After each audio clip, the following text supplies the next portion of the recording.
Buenas, estamos aquí de nuevo, continuamos con los vídeos de los temas cortos, con el último tema corto, el 4.4 del bloque 4. Por fin terminamos estos temas cortos y en los siguientes vídeos iniciamos en los temas a desarrollar, los temas largos. Recordad, bloque 1, bloque 2, bloque 3 y este bloque 4 sería parte de los temas cortos. Hemos visto en el vídeo anterior la parte de la economía, las reformas borbónicas en economía, en comercio, en hacienda y cómo la región de Cataluña despega económicamente, y en este vamos a ver las ideas fundamentales de la Ilustración y del despotismo ilustrado, especialmente bajo el reinado de Carlos III. Nos ponemos a ello. Bien, bloque 4, tema 4, el último bloque, el último tema, ideas fundamentales de la Ilustración, el despotismo ilustrado, Carlos III. Como siempre, el eje es la propia pregunta, ilustración, despotismo ilustrado, Carlos III, fecha y lugar. Bien, empezamos con la ilustración. Va a ser un impacto fundamental para Europa y para la historia universal este nuevo pensamiento, un pensamiento que se va a difundir por toda Europa en el siglo XVIII. Es un pensamiento filosófico que va a transmitirse a la economía, a la sociedad, a la cultura y también a la política. Fundamental este movimiento de la Ilustración y que va a engendrar en sí mismo el futuro cambio del nuevo régimen del liberalismo. En España constituye la base intelectual de las reformas políticas que hace el rey, especialmente Carlos III, que luego continuará su hijo Carlos IV ya casi en el siglo XIX. Los rasgos de esta ideología son, por un lado, el empleo de la razón y de la crítica. Bien, el conocimiento, hasta buena parte de la Ilustración, anteriormente, la Edad Media, la Edad Moderna, se basaba fundamentalmente en lo que se suponía que era el conocimiento a través de la religión y de la fe, ¿no? Especialmente de la Biblia, por ejemplo, ¿no? Que ahí estaba la verdad, a través del estudio de la religión y la filosofía, de la teología, podíamos conocer la verdad del mundo, ¿no?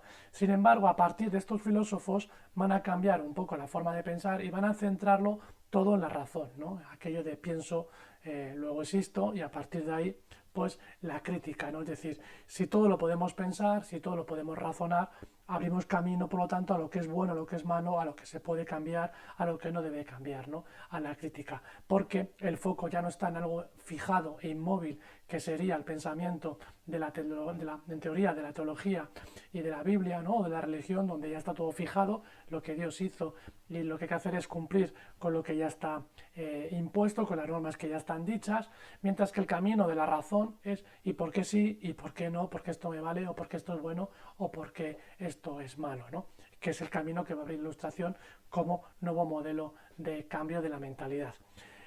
Esta ilustración va a fomentar la economía nacional, es decir, que cada país despegue económicamente, y va a fijar mucho en el futuro de la economía, ¿no? Porque empieza a pensar en el progreso y en la felicidad que veremos en la parte de abajo. Es decir, la sociedad del antiguo régimen era aquella que decía, lo que tiene que hacer el rey y lo que tiene que hacer el gobierno es mantener estático el gobierno tal y como Dios lo hizo o tal como el mundo lo creó. Mientras que a partir de la Ilustración aparece la idea de cambio y la idea de progreso y acceso a la felicidad. Entonces, el gobierno tiene que implicarse para que sus ciudadanos progresen, para que fomenten la economía y vivan en la felicidad. A diferencia de la Edad Media, del antiguo régimen o de la Edad Moderna, donde el rey lo que tiene que hacer es respetar los principios de la divinidad, porque de esa manera, cuanto mejor lo respetaba, cuanto más se acercaba al espíritu de la religión, ese mundo que estaba conservado y que no tenía por qué progresar, sino que tenía que ser es parecerse al origen tal y como Dios lo creó, ¿no? Entonces son dos formas de mentalidad que se van a confrontar, ¿no? Y que ahora cambia con este pensamiento de la Ilustración. Hay un desarrollo del conocimiento científico, es decir, el modelo de conocimiento ya no es el estudio de la Biblia o de los antiguos pensadores de Grecia y de Roma, sino que es a través del uso de los sentidos, ¿no? De la razón, a través de los sentidos, del olfato, de lo que se puede medir, de lo que se puede observar, ¿no? Llegaremos al conocimiento científico, al método científico, a lo observable, a lo que se puede verificar, a lo que podemos conocer a través de nuestros propios sentidos.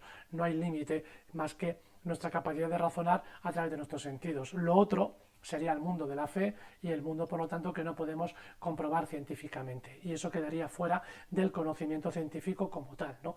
Que se está avanzando con esta ilustración. Entonces, ese conocimiento científico que nace sobre todo en el estudio de las ciencias naturales, por ejemplo de la botánica, hay un incremento del estudio de la botánica, porque es lo que se puede medir, lo que se puede observar, y ya sabéis, ese método científico que se lleva a la experimentación, lo que se puede experimentar, lo que se puede comprobar y lo que se repite, empezamos a acercarnos a unas leyes universales y por lo tanto cada vez más a lo que puede ser la verdad. Hay un avance técnico, hay un avance económico y esa difusión de la idea de progreso, de que la sociedad puede mejorar, puede progresar y puede cambiar, puede ir avanzando en la historia, ¿no? Mientras que el antiguo pensamiento, la sociedad en todo caso debía hacia atrás, hacia el modelo primigenio, originario, que era el modelo bueno, ¿no? Bien, en la ilustración es el pensamiento filosófico general, el despotismo ilustrado es la aplicación de la ilustración en lo político, ¿no? Esto llamamos despotismo ilustrado. Es decir, cómo toda esa corriente ilustrada, de la ilustración, de la reflexión, de la razón, de la felicidad, de lo que la crítica, de lo que tiene que ser y del refuerzo de la economía, se va a aplicar en la política. Y a esto llamaremos el despotismo ilustrado. El despotismo ilustrado hay una frase que lo especifica muy bien. Todo para el pueblo, pero sin el pueblo. Es decir, el rey, el gobierno, tiene que ocuparse del bienestar del pueblo, pero sin contar con el pueblo. La frase de todo para el pueblo, pero sin el pueblo, es fundamental para entender las políticas del despotismo ilustrado. ¿Por qué no cuenta con el pueblo? Porque los súbditos, que aún no son ciudadanos, los que habitan en el reino, son como sujetos de menores de edad. Es decir, igual que nuestros padres nos trataban a nosotros de pequeños, dándonos cosas sin contar con nosotros en teoría, lo que queremos o lo que no queremos, porque nos entienden como un ser en cierta manera dependiente de la autoridad paterna, porque los padres son los que saben lo que es bueno para ti y tú no eres autosuficiente y no te autodeterminas para elegir qué es bueno o qué no es bueno para ti, ¿no? En esa edad infantil. Ese es el modelo del despotismo ilustrado. La sociedad es como si fuera un modelo, una sociedad infantilizada o infantil, donde el padre de la patria, el padre de la familia del país es el rey, y que mejor que el rey sabe qué es lo que es bueno para sus súbditos, ¿no? Y preocuparse del bienestar y la felicidad de sus súbditos, pero sin contar con los súbditos que no son capaces de entender cuál debe de ser su futuro, ¿no? O su realidad, o no hay por qué preguntarles a ellos qué es lo que tienen que o qué es lo que quieren ser, ¿no? Entonces, hay un reforzamiento del absolutismo monárquico. Es decir, el rey es la máxima autoridad del poder y el principio del despotismo ilustrado es que con un programa de reformas el fin es darle a los súbditos una mejor vida, ¿no? Pero sin contar con la opinión de los súbditos, lo que hemos contado. Esa ilustración se difunde a través de academias, de consulados, de sociedades económicas de amigos del país y de la prensa. Y van a destacar en España intelectuales o artistas como Jovellanos, como José Celestino Mutis o como José Cadalso y Moratín, ¿no? Ahí tenemos a Mutis como está estudiando, por ejemplo, la naturaleza, ¿no? Eso que decíamos del método científico a través del conocimiento de la ciencia, por ejemplo, del análisis de la botánica, ¿no? Bien, llegamos al ejemplo máximo de despotismo ilustrado, de ese espíritu de ilustración y de ese despotismo absolutista en España será el rey Carlos III, que es el ejemplo de ese despotismo ilustrado en España. En Francia otro rey, en Rusia otros reyes. En el caso español es Carlos III, es el máximo exponente del despotismo ilustrado. También lo será en parte su hijo Carlos IV. Va a reinar entre 1759 y 1768. Se va a rodear de importantes secretarios ilustrados como Campomanes, Florida Blanca y Esquilache, ¿no? Este último, Esquilache, va a protagonizar el famoso motín de Esquilache, que era Esquilache es un ministro que procede de Italia. Recordad que Carlos III viene de reinar en Nápoles y en Sicilia. A la muerte de su hermano Fernando VI, que no tiene descendencia, tiene que abandonar el reino de Nápoles y de Sicilia y ocupar la corona de España, ¿no? El reino de España. Es el tercer hijo de Felipe V que va a ser rey de España. Luis I, Fernando VI y Carlos III, ¿no?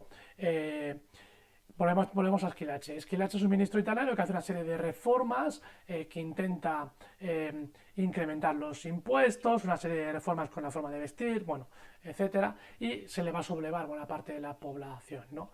Y esto va a acarrear diferentes consecuencias. Bueno, pues ese sería uno de esos ministros de Carlos III. Campomanes, Florida Blanca y Esquilache. Por ejemplo, Florida Blanca continuará también ejerciendo labores de gobierno en la época de Carlos IV. Esquilache, al liberalizar los precios del trigo, va a incrementar los impuestos y eso va a hacer que se subleve la gente. Bueno, consecuencias, el motín de Esquilache, la sustitución del ministro Esquilache por el conde de Aranda y la expulsión de los jesuitas en 1767. ¿Por qué la expulsión de los jesuitas? No solamente en España, sino en todo el imperio, ¿no? Las posesiones americanas durante este periodo.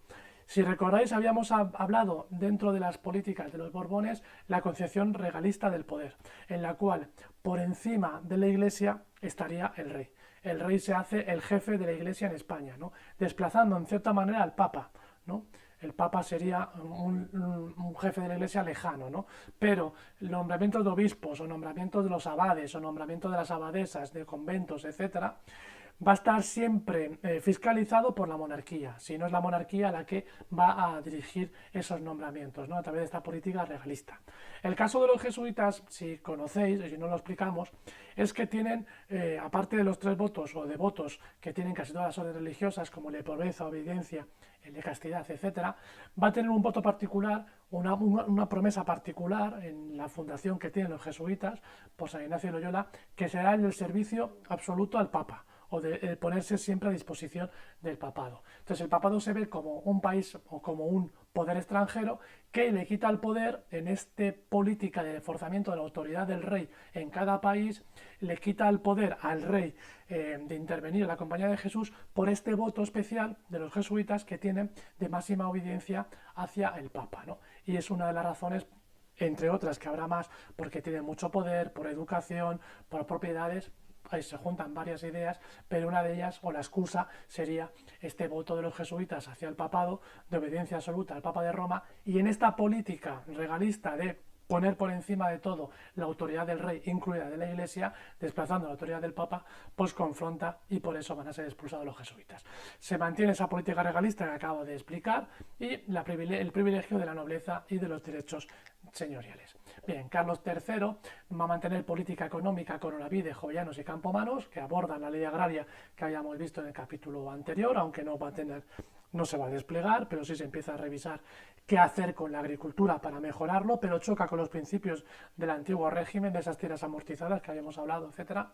Olavide va a supervisar el plan de colonización de Sierra Morena, que también hemos hablado en el capítulo anterior. Se crea el Banco Nacional de San Carlos, que es el anticipo del Banco de España, que comienza a emitir vales reales. Esto es una forma de financiar la economía, ¿no? A través de la venta de vales que son pagares a futuro por parte del Estado. Hay gente que con sus ahorros compra vales de la monarquía y dentro de 5, 10, 15, 20 años va a recibir un beneficio vendiendo a su vez otra vez esos vales reales. Bueno, también emprende reformas en educación, en justicia y en el ejército, que va a ser más profesional y al servicio del Estado. Entonces, una serie de reformas ambientadas o fundadas sobre el despotismo ilustrado, que va a ser importantísimo para entender los capítulos que nos vienen a continuación de los temas largos y el fin del antiguo régimen o la crisis del antiguo régimen y la aparición del liberalismo o de ese nuevo régimen que comentaremos ya en el bloque siguiente, en el bloque 5, que con él empezaremos los temas a desarrollar,